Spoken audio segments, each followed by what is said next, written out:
모차르트의 교향곡 40번은 그의 마지막 3개의 교향곡 가운데 하나입니다.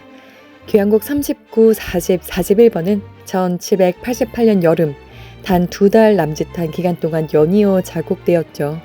특히 교향곡 40번은 모차르트의 교향곡 가운데서도 매우 특별한 작품으로 평가됩니다.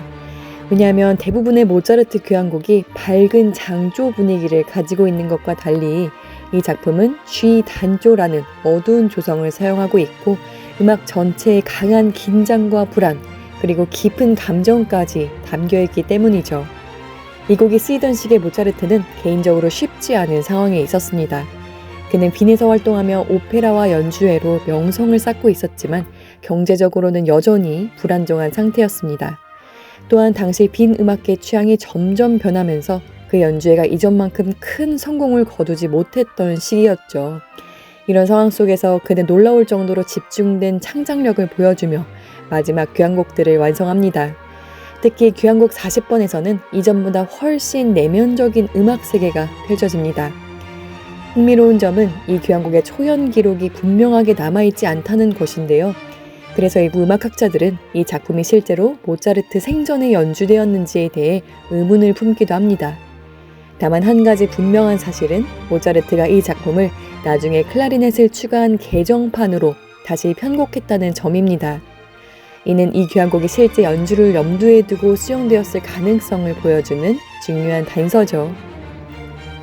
모차르트의 음악은 종종 밝고 우아한 고전주의 스타일로 알려져 있지만 이 교향곡에서는 전혀 다른 면모가 나타납니다. 많은 음악학자들은 이 작품에서 격정적인 표현과 긴장된 리듬이 두드러진다고 이야기하고 있고요.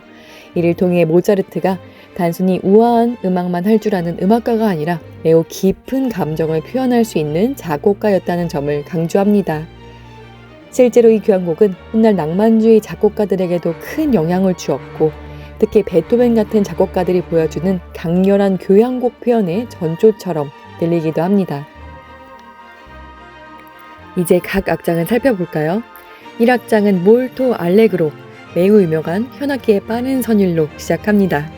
이 멜로디는 긴장감이 가득한 리듬 위에서 계속 반복되며 음악의 추진력을 만들어내죠. 밝고 힘차게 시작하는 많은 고전주의 교향곡과는 달리 이 악장은 처음부터 불안하고 긴장된 분위기를 품고 있습니다. 선율은 끊임없이 움직이며 멈추지 않고 흐르는데 이러한 지속성이 이 악장의 가장 큰 특징입니다. 이 악장은 첫 악장의 격렬함과는 달리 조금 더 차분한 분위기를 보여줍니다. 완전히 평온한 음악은 아닙니다.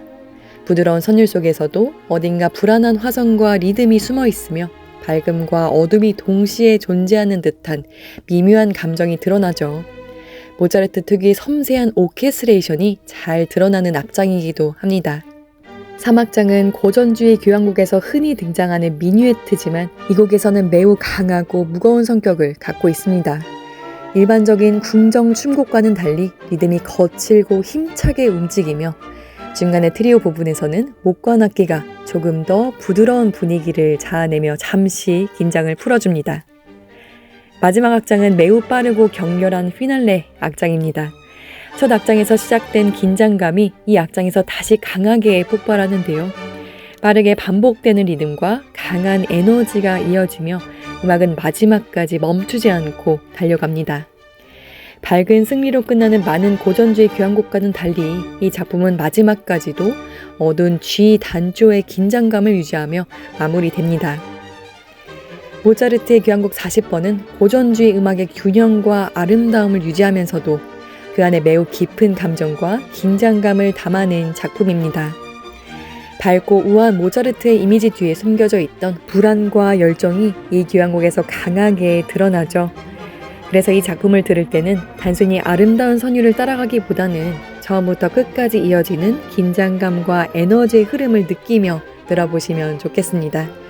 그러면 왜 이 교향곡이 모차르트 교향곡 가운데에서도 가장 강렬하고 현대적으로 들리는지 이해할 수 있을 겁니다.